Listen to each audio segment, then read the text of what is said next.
দায়ের হওয়া মিথ্যা চাঁদাবাজির মামলার প্রতিবাদে এখানে দাঁড়িয়েছি। আজকে আমাদের নোয়াখালীতে একটি খারাপ চর্চা শুরু হয়েছে, সেটা হলো নানাভাবে যেসব সাংবাদিক সত্য লিখে, আজকে সত্য লেখাও এখানে ঝুঁকির মধ্যে আছে। সত্য লিখলে আজকে সাংবাদিকদেরকে নানাভাবে হয়রানি করা হয়। এর আগেও এখানে সত্য সংবাদ পরিবেশনের কারণে একাধিক সাংবাদিকের বিরুদ্ধে মামলা হয়েছে, নানাভাবে হয়রানি এবং অপপ্রচার করা হয়েছে। সর্বশেষ শিকার হলেন আমাদের লিয়াকত ভাই।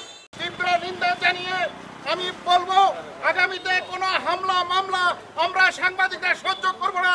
আমি বাংলাদেশ প্রফেশনাল সাংবাদিক ফোরামের কেন্দ্রীয় বাচ্চার হিসেবে বলতেছি, আমরা দীর্ঘদিন সাংবাদিকদের নিপীড়ন নির্যাতনের বিরুদ্ধে আছি, থাকবো। যেখানে সমস্যা হবে সেখানে আমরা চাপিয়ে পড়বো ঐক্যবদ্ধভাবে। আমাদের সাংবাদিকদের মধ্যে কোনো বিভেদ নেই। ইনশাল্লাহ আমরা অচিরেই বিনীতভাবে প্রশাসনকে অনুরোধ করব, আপনারা এই মামলা অচিরে প্রত্যাহার করুন।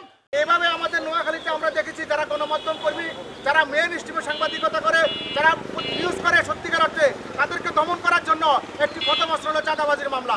আমরা দেশের এখন সংস্কার চলতেছে, আমরা যারা এই সাংবাদিকতার গণমাধ্যমে সংস্কার করতেছে, সেই সংস্কার যারা করছে তাদেরকে আমার দাবি হলো যে কোনো ব্যক্তি প্রতিবাদ না দিয়ে চাঁদাবাজির মামলা করলে উল্টো তাকে কিন্তু আইনের আওতায় আনা দরকার, কারণ সে নিয়ম ভঙ্গ করে একজন সাংবাদিককে সমাজে হস্তান্তর করতেছে।